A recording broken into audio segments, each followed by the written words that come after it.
পৌরাণিক উপাখ্যান।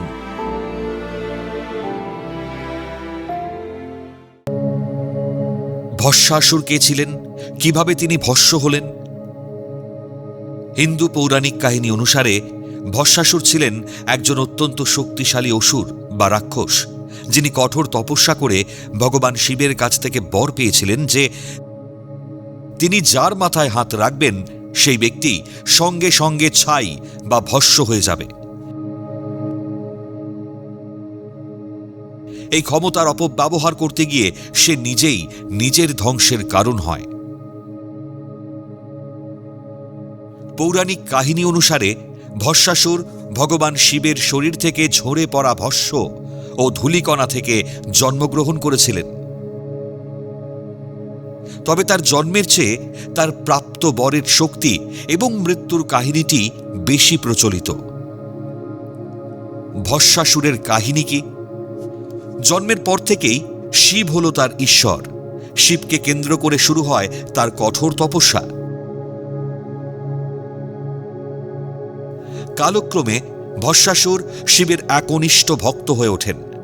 পরম ভক্ত অসুর, যার কাহিনী মূলত অহংকার ও অবিবেচক বরদানের পরিণতির ওপর ভিত্তি করে গড়ে উঠেছে। হিন্দু পুরাণের বিভিন্ন সূত্রে এই কাহিনীর বর্ণনা পাওয়া যায়।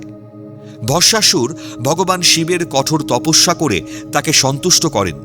শিব যখন তাকে বর দিতে সম্মত হন, তখন তিনি অমরত্ব প্রার্থনা করেন। কিন্তু অমরত্ব প্রদান করা অসম্ভব হওয়ায় শিব তাকে বিকল্প বর চাইতে বলেন।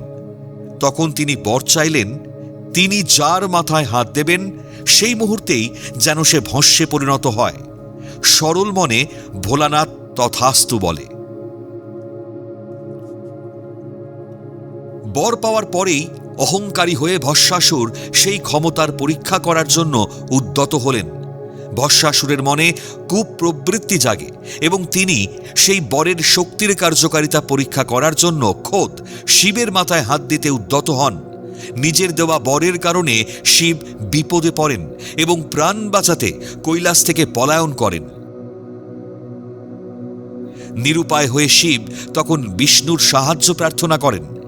ভগবান বিষ্ণু তখন শিবকে রক্ষা করতে মোহিনী নামক এক পরমা সুন্দরী নারী রূপ ধারণ করে ভস্মাসুরের সামনে উপস্থিত হন। ভস্মাসুর মোহিনীর রূপে মুগ্ধ হয়ে তাকে বিয়ে করার প্রস্তাব দেন। মোহিনী শর্ত দেন যে ভস্মাসুরকে তার মতো নাচতে হবে।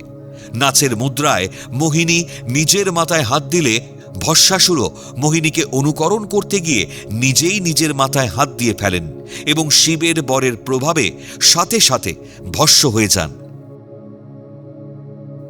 শিক্ষণীয় বিষয় হল যে অহংকার এবং ক্ষমতার অপব্যবহার করলে মানুষের পতন অনিবার্য হয়ে ওঠে।